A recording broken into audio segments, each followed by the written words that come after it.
Carta de Paulo aos Efésios, capítulo 2. Vamos ler inicialmente até o versículo 10 do capítulo 2 e depois vamos passar para o capítulo 4 e ler a partir do versículo 17 ao 32.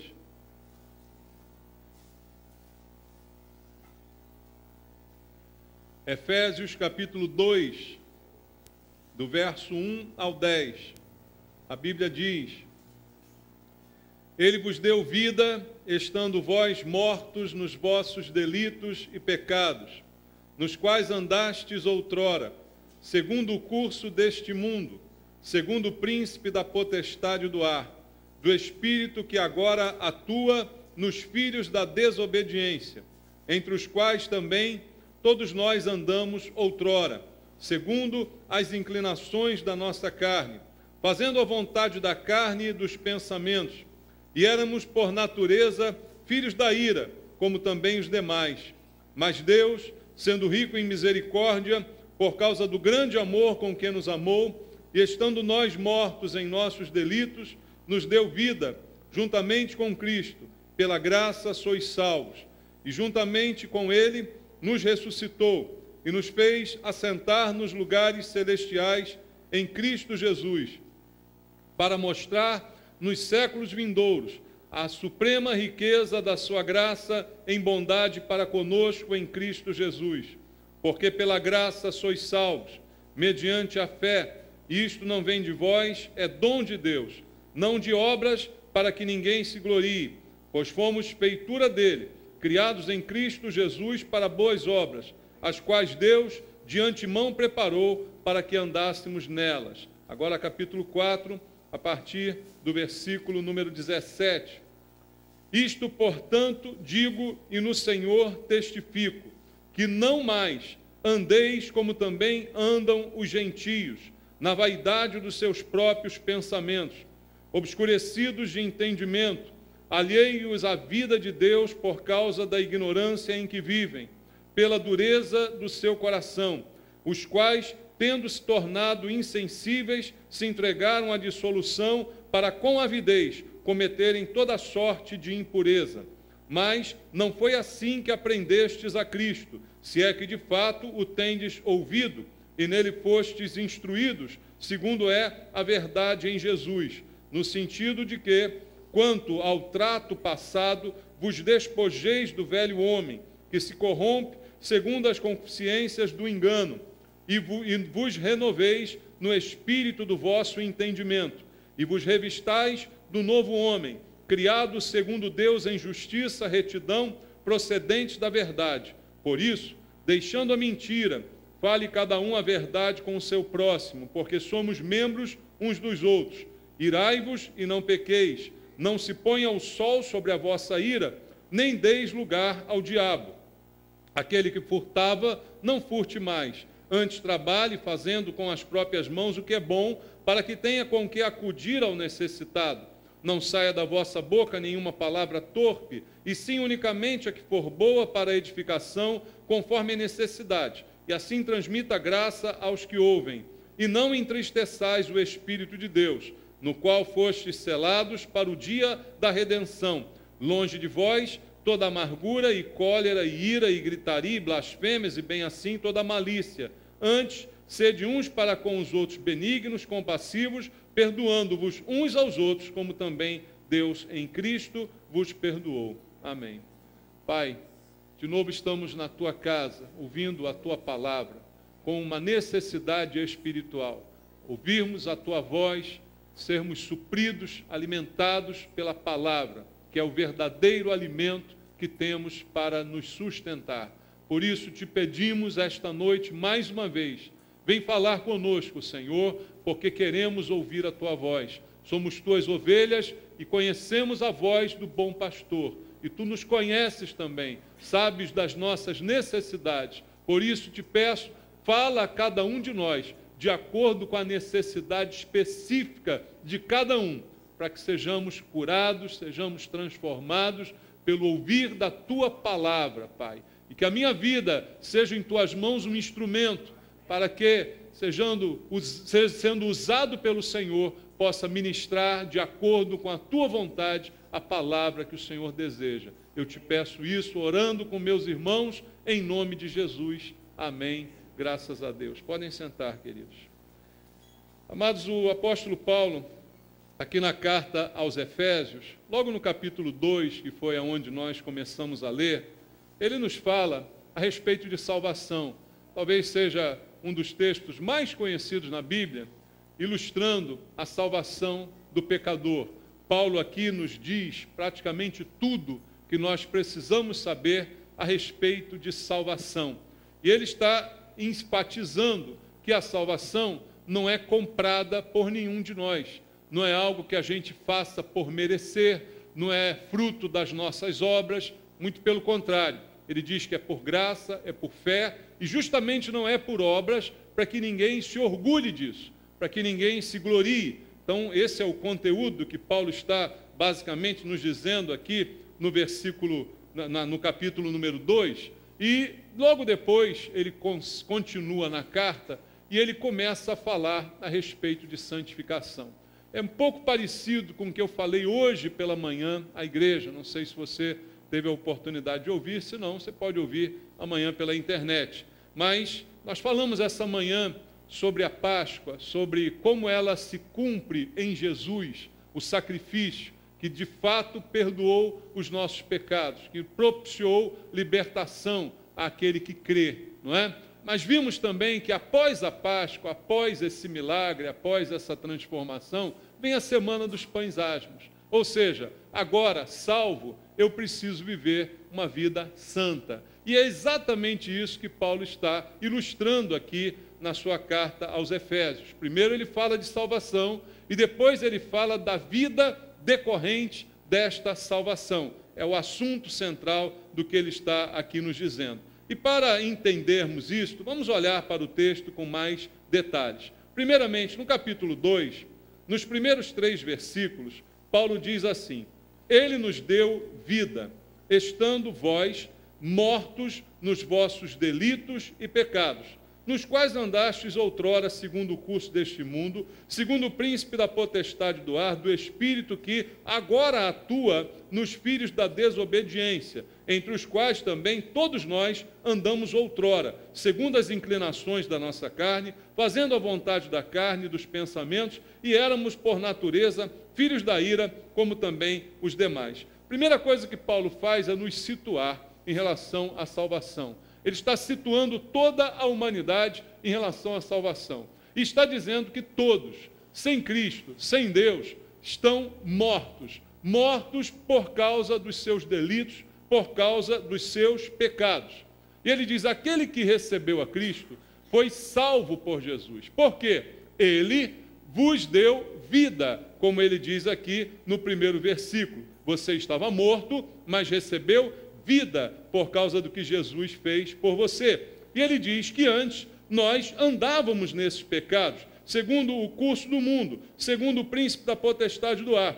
Um espírito que agora, nesse momento, atua nos filhos da desobediência. Então, Paulo divide as pessoas em 2 grupos, os filhos da obediência e os filhos da desobediência. Nós éramos também filhos da desobediência. Toda a humanidade se enquadra neste aspecto, filhos da desobediência. Por que somos filhos da desobediência? Porque, ele diz no versículo 3, vivemos segundo as inclinações da nossa carne, fazendo a vontade da carne e dos pensamentos. Então isso é que nos torna desobedientes, porque obedecemos a nós, obedecemos ao nosso pensamento, às nossas ideias, mas não à palavra de Deus. Então toda a humanidade que não quer saber de Deus vive como filho da desobediência. E ele diz mais, éramos por natureza filhos da ira, como também os demais.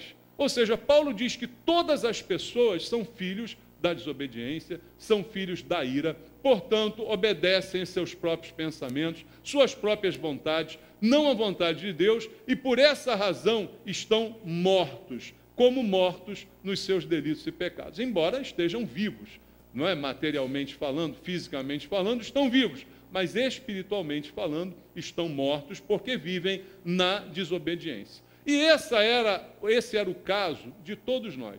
Todos nós, hoje cristãos, também um dia fomos filhos da desobediência, vivíamos de acordo com a vontade da nossa carne, dos nossos pensamentos, vivíamos da mesma forma como os demais, segundo Paulo está aqui nos dizendo. Mas quando ele chega ao versículo 8, ele diz assim: porque pela graça sois salvos, mediante a fé.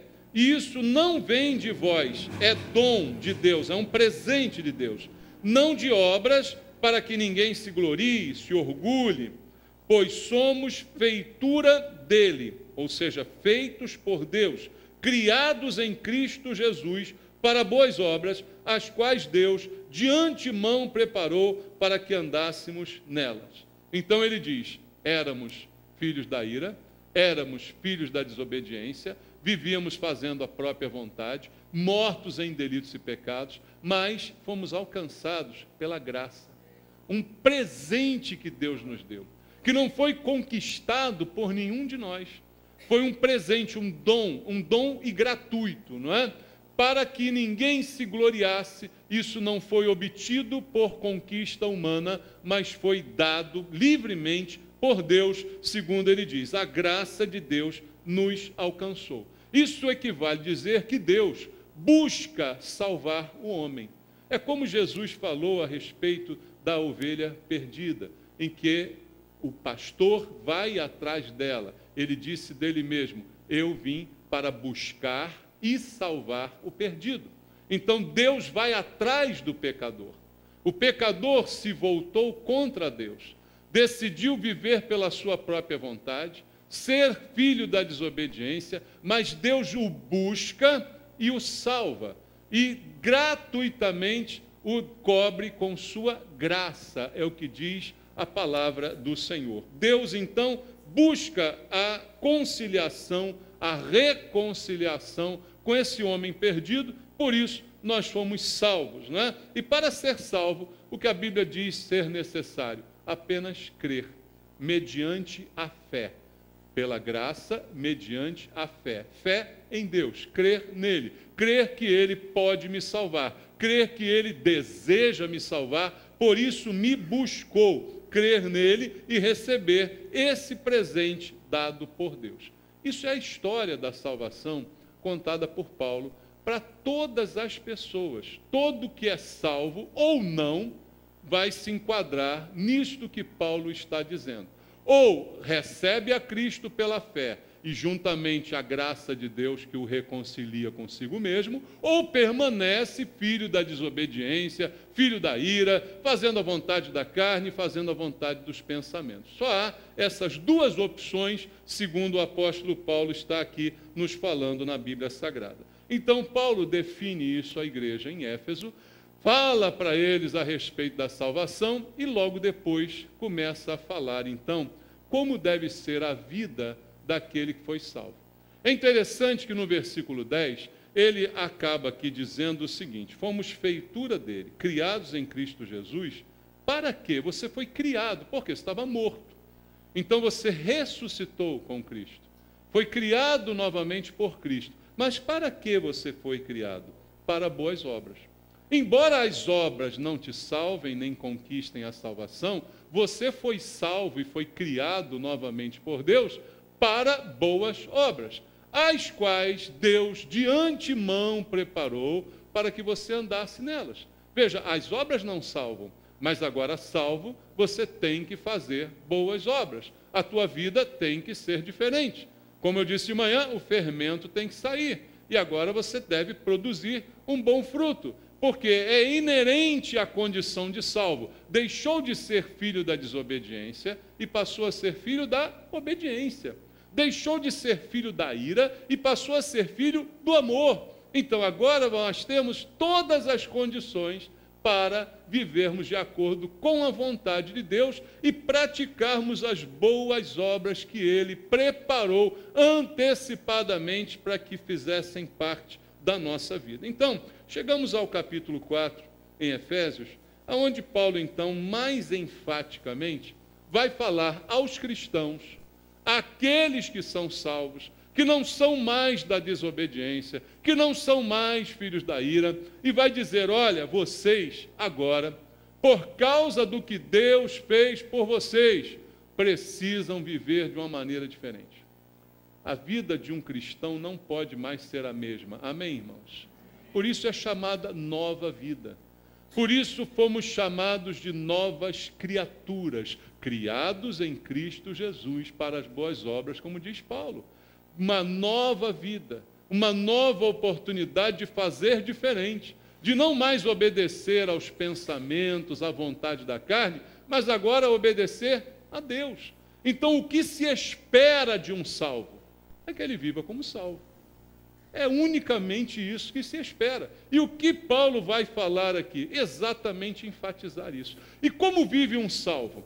Um salvo vive em santificação. Um processo diário de aperfeiçoamento, de melhoria da sua vida, dia a dia. Enquanto a salvação é um ato imediato de Deus na vida daquele que crê e recebe por dom a sua graça, a santificação é um processo que se inicia no dia da salvação.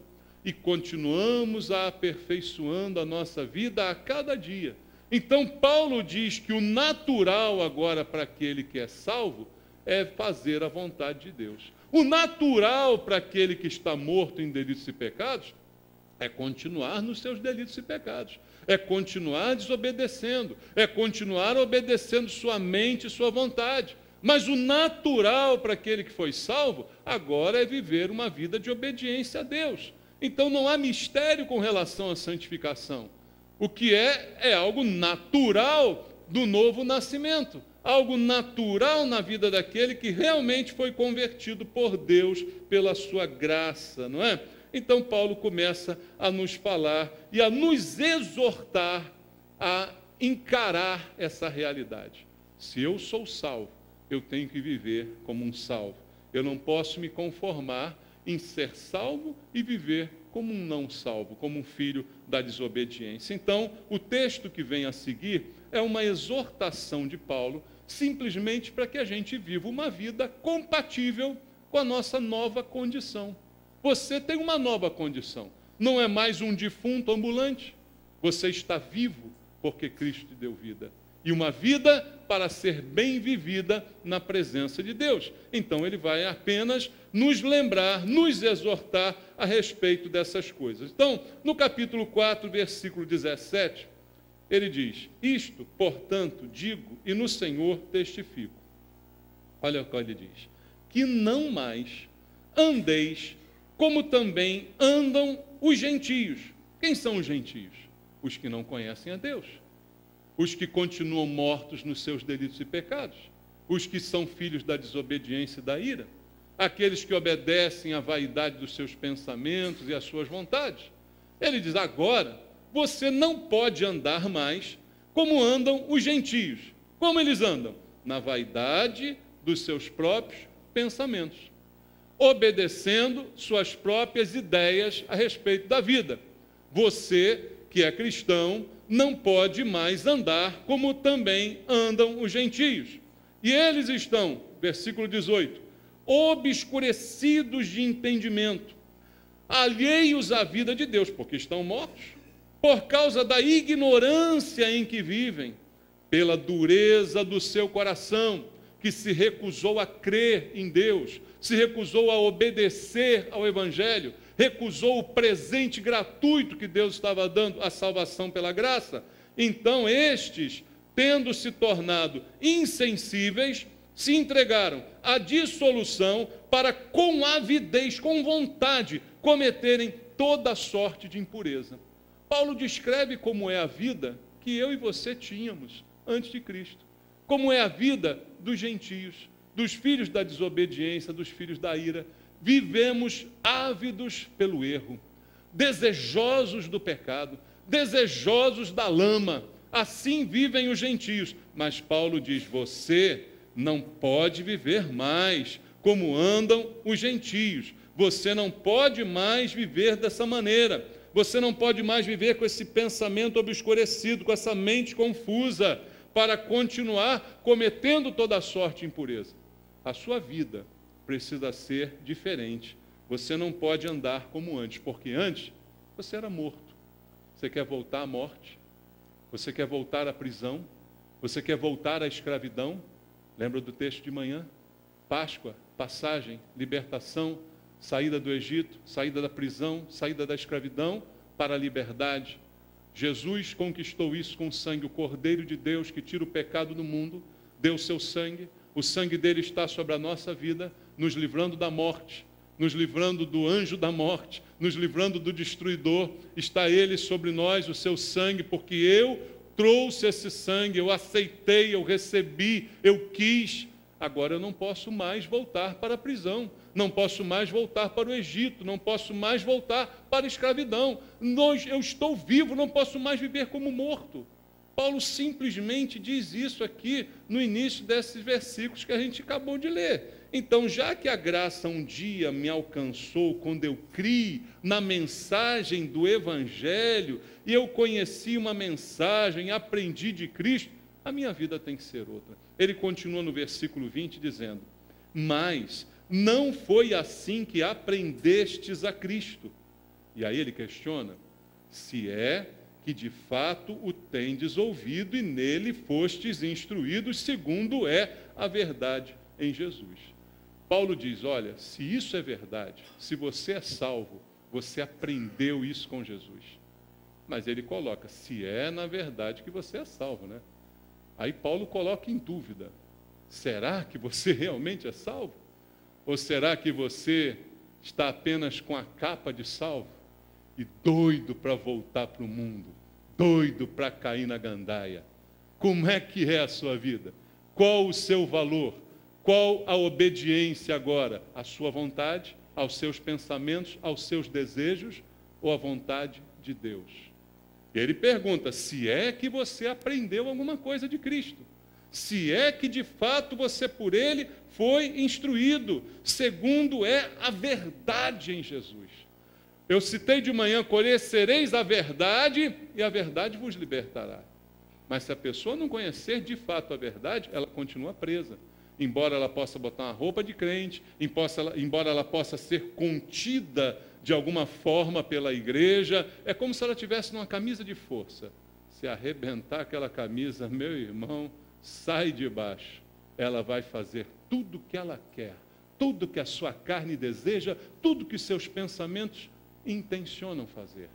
Então Paulo questiona, se é que de fato você conheceu a Jesus Cristo.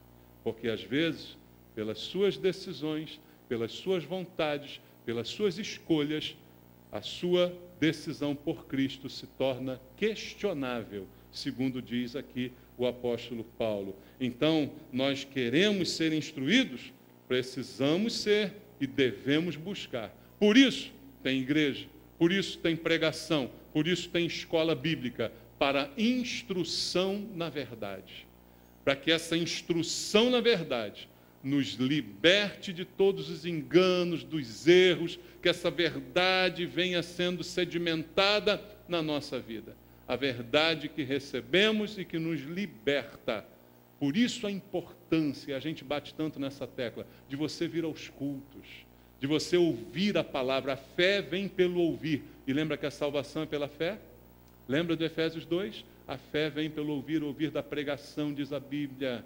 Veja, a fé vem pelo ouvir, a fé salva. A importância de ouvir, a importância de estudar a Bíblia, de estar na escola bíblica, de tirar as dúvidas, de se alimentar da palavra, porque senão você será questionável a sua conversão, como diz Paulo aqui, se é que você realmente aprendeu alguma coisa. Ele continua dizendo no versículo 22, no sentido de que, quanto ao trato passado, vos despojeis do velho homem, que se corrompe segundo as concupiscências do engano. Veja, e vos renoveis no espírito do vosso entendimento, e vos revistais do novo homem, criado segundo Deus, em justiça e retidão procedente da verdade. A dúvida, muitas vezes, que permanece aqui, queridos, é porque nós fomos salvos por Cristo, perdoados, ganhamos vida, deixamos a morte e viemos para a vida. Fomos convertidos pela ação do Espírito Santo. Mas já disse aqui em várias pregações que esta conversão se opera no Espírito. A conversão é uma operação do Espírito Santo de Deus no espírito do homem. Aquele que se une ao Senhor é um espírito com ele, diz a Bíblia lá em Coríntios. Então, no espírito somos convertidos, mas ainda habitamos numa carne, num corpo que tem que ser contido, que tem que ser escravizado por nós agora. Por isso Paulo dizia, esmurro o meu próprio corpo e o reduzo à escravidão, para que, tendo pregado a outros, não venha eu mesmo a ser desqualificado. Por que ele fala isso? Porque ele sabe que no espírito ele está pronto, mas a sua carne, ela deseja pecar. E ela precisa então ser esmurrada e escravizada. Porque se ela não for escravizada pelo Espírito Santo, ela será escravizada por Satanás. E aí, cabe a você decidir de quem você quer ser escravo. Não é? Nós dizemos, somos servos de Deus. Parece bonito, servo de Deus, não é? Mas, na verdade, quando você diz que é servo, servo é escravo. É que a gente não gosta muito desse termo, né? Eu não costumo dizer, muito prazer, eu sou um escravo de Jesus. Não, a gente gosta, não, eu sou servo de Deus. Aleluia. Né? A gente gosta assim, né? Mas podia dizer muito bem, sou um escravo de Jesus, muito prazer. Podia ou não podia? Servo e escravo é a mesma coisa. Né? Então, ou você é escravo de Jesus, ou você é escravo do diabo. Não tem saída. Não há como ser independente. Não há como ser completamente isento e livre. Ou ajunta com Cristo, ou espalha. Ou é por ele, ou é contra ele, segundo ele mesmo falou. Então, o que Paulo nos diz aqui a seguir, nesses versículos que nós lemos, é que, no sentido de que, quanto ao trato passado, vos despojeis do velho homem. Que velho homem é esse? É a carne. A carne que não se converteu e nem nunca vai se converter. Agora, essa carne precisa ser jogada fora. Despojar é lançar fora. É subjugar de uma maneira que ela não mais se manifeste. Se despojem do velho homem, porque esse velho homem, ele é corruptível. Ele se corrompe segundo os desejos do engano. Esse velho homem é corruptível, ele aceita a corrupção muito fácil. O homem espiritual, aquele que discerne as coisas espirituais, esse é incorruptível. A salvação que Deus operou no seu espírito é incorruptível. Mas o corpo no qual você habita, ele é corruptível e um dia ainda experimentará a corrupção completa, porque vai virar pó novamente. Vai se desfazer completamente. Então o corpo é corruptível. E Paulo diz, você precisa se despojar desse velho homem, porque ele se corrompe segundo os desejos do engano. E ao invés disso, você precisa se renovar no espírito, em letra minúscula, é o seu espírito, do vosso entendimento. O entendimento que você já teve de Cristo, a luz que você já recebeu, a conversão que já foi operada, é essa que agora deve dominar a sua vida. Esta é a luta da carne contra o espírito. É o espírito seu, revestido do Espírito de Deus, subjugando a carne que é sua e que ainda está com você e que permanecerá com você até a sua morte. Então, Paulo está aqui nos falando a respeito disso. Ele diz, vos revistais do novo homem. Revista-se, criado segundo Deus, em justiça, retidão, procedente da verdade. É como se houvessem dois homens habitando dentro de nós. O velho homem, a velha natureza, que precisa ser subjugada, para que o novo homem, criado em Cristo Jesus, para as boas obras que Deus de antemão preparou, como já lemos aqui, este possa prevalecer.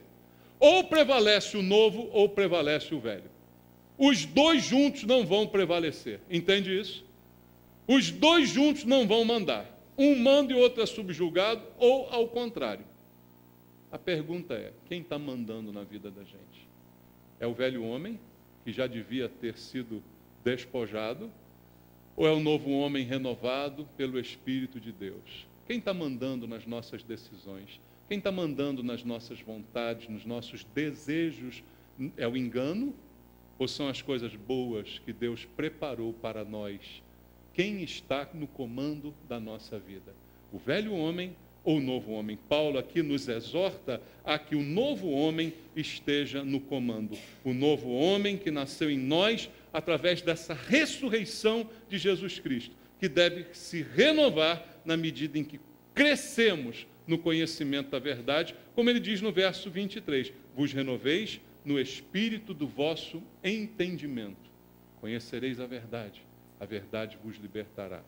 Renovando, conhecendo, renovando, enchendo, para cada vez mais o homem novo, fortalecido, subjugue o velho, que precisa ser morto, que precisa ser enterrado, precisa ser despojado e jogado fora. Então, irmãos, quanto mais nós nos aprofundamos na fé, na doutrina, na palavra, mais nós nos tornamos santos. Quanto mais você se enche de Deus, mais você se esvazia desse velho homem. Quanto mais você fortalece o seu espírito com as coisas espirituais, menos espaço há para a carnalidade que ainda habita no seu velho homem. Então, o processo de santificação está aí desmistificado. Não é ter que fazer algum sacrifício, ter que fazer algum exercício espiritual. Santificar-se é ser cada vez mais espiritual e, portanto, menos carnal, porque as duas coisas não convivem juntas. Não dá para ser espiritual e carnal ao mesmo tempo. É uma balança. Quanto uma sobe, a outra desce, e vice-versa. Quanto mais espiritual, menos carnal. O alvo é esse. E isso, então, é o processo de santificação. Fazer essa balança pender para cima no lado espiritual e para baixo no lado carnal. Essa é a santificação que Deus deseja em cada um de nós. Agora, Paulo diz que há aqui um aspecto que nós somos responsáveis, embora a santificação seja algo que Deus opere em nós através do seu Espírito, mas há uma predisposição que precisa ser nossa. Não adianta eu ficar dizendo, Senhor, me santifica, mas eu me deixo governar pelo velho homem, que ainda tem os mesmos desejos, as mesmas vontades e os mesmos pensamentos. Aí a coisa não vai funcionar. E aí eu vou botar a culpa em Deus. Ah, eu não me santifiquei porque Deus não me santificou. Não é bem assim. Paulo aqui nos diz que eu e você temos que lutar. É uma luta. Não é contra carne nem sangue. Lembram disso? Falei outro dia. É contra principados e potestades. A luta é espiritual e nós temos que vencer essa luta. Concorda comigo? Nós temos que lutar contra nós mesmos, como Paulo esmurrando o seu próprio corpo, lutar contra a vontade da carne, que não é natural, ou pelo contrário, é natural, mas a natureza é caída, né? É natural do inferno, é natural da morte. Agora tem que ter uma nova vontade sobre a nossa vida, que é a vontade de Deus. Então é uma luta, e é uma luta que a gente tem que estar nessa. É como Paulo diz, a carne milita contra o espírito. O que é uma milícia? É uma luta, é uma briga, é uma guerra. Não é fácil, é uma guerra. Então nós estamos inseridos nessa guerra. E Paulo então começa a exortar cada crente. E aí ele está falando só para o crente. Ele não está falando para o mundano, para o joio, está falando para o cristão. Para aquele que realmente foi convertido por Deus, pela graça, pela fé. Ele diz, você precisa lutar, você não pode se conformar que na sua vida continuem aparecendo todas aquelas qualidades do mundo. Não, você tem que viver de uma maneira diferente. Aí ele começa a dar aqui exortações a partir do versículo 25. Ele diz, por isso, deixando a mentira, fale cada um, o quê, irmãos? A verdade com o seu próximo. Porque somos membros uns dos outros. Eu não posso mais viver na mentira. Mentira é uma característica da vida do pecador, do morto, do escravo em delitos, em pecados. Esse vivia na mentira. A sua vida era uma mentira. Era ou não era? Agora, em Cristo, não posso mais viver na mentira. Mentira não pode mais fazer parte. Paulo diz, deixe a mentira. É uma coisa para se deixar, para se jogar fora. Faz parte do velho homem e precisa ser com ele jogado no lixo. Deixe a mentira e passe a falar a verdade. Exortação à santidade. Versículo 26. Irai-vos e não pequeis. Não se põe o sol sobre a vossa ira, nem deis lugar a quem? Ao diabo. Já chega o lugar que o diabo ocupava na nossa vida antigamente. Agora ele não pode mais ter lugar. Então ele diz, pode até se irar, como que por um momento, como por um segundo, mas que a ira não prevaleça sobre o outro dia. Que o sol não se ponha em cima da sua ira. Se a natureza humana que você ainda carrega está sujeita a um momento de ira, que este momento não se prolongue por mais de uma noite, para que você não dê lugar ao diabo, porque quem vive irado, eu lembro de Efésios 2, é filho da ira. Você lembra da filiação? Filho da ira? Filho da desobediência? Quem vive irado é filho da ira. Irou-se momentaneamente, vai dormir em paz, reconcilia, busca falar, busca conciliação, busca a verdade, esclarece, traz paz e acabou. Agora, dormir com ira, acordar com ira, viver com ira, isso é característico dos filhos da ira. Você é filho da ira? Não, de jeito nenhum. Paulo continua dizendo no verso 28, aquele que furtava, não furte mais. É simples assim. Você tinha essa maniazinha de furtar? Não está falando de assalto à mão armada, é furto, né? Então a diferença entre furto e roubo, até jurídica, né? O assalto, o roubo, ele é tomado por força, não é? De alguma forma, com alguma arma, algum instrumento. O furto é tomado, aí vem a palavra furtivamente, disfarçadamente, né? Ninguém viu, você foi lá e tomou aquela uvinha no supermercado que você gosta de comer. Toma vergonha, lembra que você é crente agora, tá bom? Nas pequenas coisas, porque se eu não cuidar das pequenas, não vou cuidar das grandes. Onde passa um boi, passa uma boiada. Já ouviu esse ditado do Nordeste aí? Se você não cuidar das coisas pequenas, não vai cuidar das grandes. Todo grande suborno da Petrobras começou com um dinheirinho debaixo da mesa. Aí virou depois milhões, mas começa subornando o guarda de trânsito. Depois vira milhões. Entende isso? Então, furtava. Não furte mais. Paulo diz agora, sabe o que você faz? Trabalha. Faça com as próprias mãos o que é bom, para com que você tenha até com que acudir ao necessitado. Você terá provisão para você, para não precisar furtar aquilo que você deseja, você vai poder comprar, e ainda vai poder até ajudar quem precisa. Paulo diz, é simples, mas é fruto de uma decisão. Quem furta, decide furtar. Concorda? Ninguém te obrigou, você que quis furtar. Agora é só querer não furtar. Ao invés de furtar, trabalhe. Você trabalha? Deus tem te abençoado?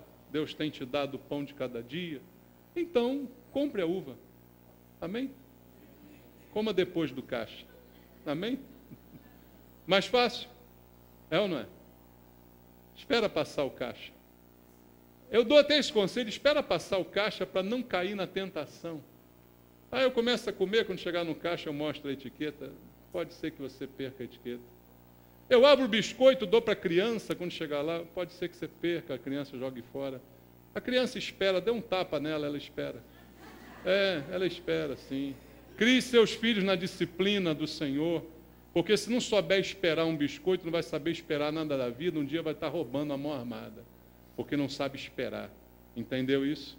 Então a Bíblia diz simplesmente o que devemos fazer. Versículo 29 diz, não saia da vossa boca nenhuma palavra torpe, sim unicamente a que for boa para edificação, conforme a necessidade, e assim transmita graça aos que ouvem. Paulo está aqui falando da linguagem, que deve mudar a nossa linguagem, né? Você que vivia falando palavrão, agora não pode mais falar. Por quê? É feio. Papai não gosta. Amém? Por que não pode falar palavrão? Porque não pode. Só isso, não pode. Ah, mas eu estou jogando bola. Vai se converter. Tá bom? Se converte. Não tem nem direito de jogar bola. Você tem que primeiro ajoelhar, tá? Para queimar essa língua porca, suja, né? Então, é simples isso. Olha, não saia. Quem controla a sua boca? É você. Você fala o que quer falar. Concorda? Disse um palavrão, não foi o diabo que botou na sua boca, foi você que falou. Foi você que quis falar. Ninguém te obrigou, ninguém botou um revólver na sua cabeça. Então a Bíblia está dizendo simplesmente, não saia da sua boca.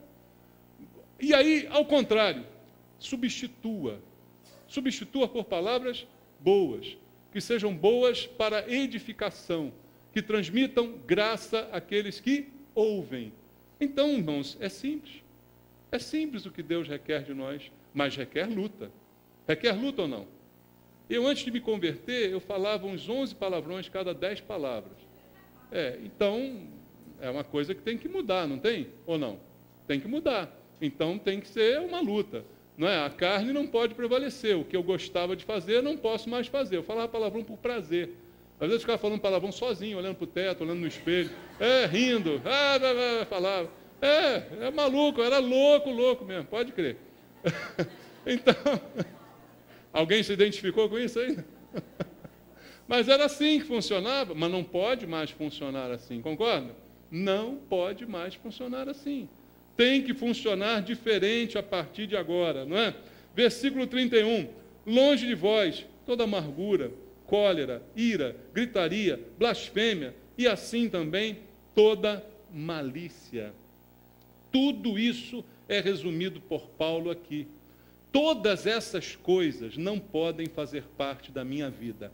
Amargura, cólera, ira, gritaria, blasfêmia, malícia nos relacionamentos. Coisa do mundo, né? Isso é coisa de gente má. Por isso que é malícia, né? É coisa de má. Então não pode, isso não pode viver na nossa vida, a gente não pode ser assim.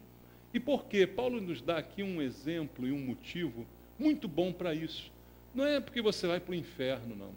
Não faz isso não, você não vai para o inferno. Fala palavrão, vai para o inferno. Não. O motivo que ele me dá aqui não é porque você vai para o inferno. Você não pode fazer essas coisas, e ele diz por quê, aqui no versículo 30. Não entristeçais, quem, irmãos? O Espírito de Deus, no qual fostes selados para o dia da redenção. Por isso, Paulo está falando para os salvos, não para o joio, não para o mundo, mas para o crente verdadeiro, que está sujeito a estas coisas, está sujeito a fazer isto que ele está dizendo. Mas se você fizer, você estará entristecendo o Espírito Santo, que foi aquele que te selou, que foi aquele que te salvou, que te convenceu da justiça, do juízo, do pecado. Foi aquele que selou você, dizendo: esse aqui é filho de Deus. Então você estará entristecendo a ele. Não é pelo medo de ir para o inferno, mas é por entristecer aquele que me salvou, aquele que me conquistou, que me amou, aquele que me resgatou. Irmãos, a gente não deve querer entristecer ninguém, concorda comigo? Você não deve desejar deixar ninguém triste, né? Eu vou entristecer aquela pessoa, não. Agora, ainda mais, aquela que te ama, aquela que investe em você.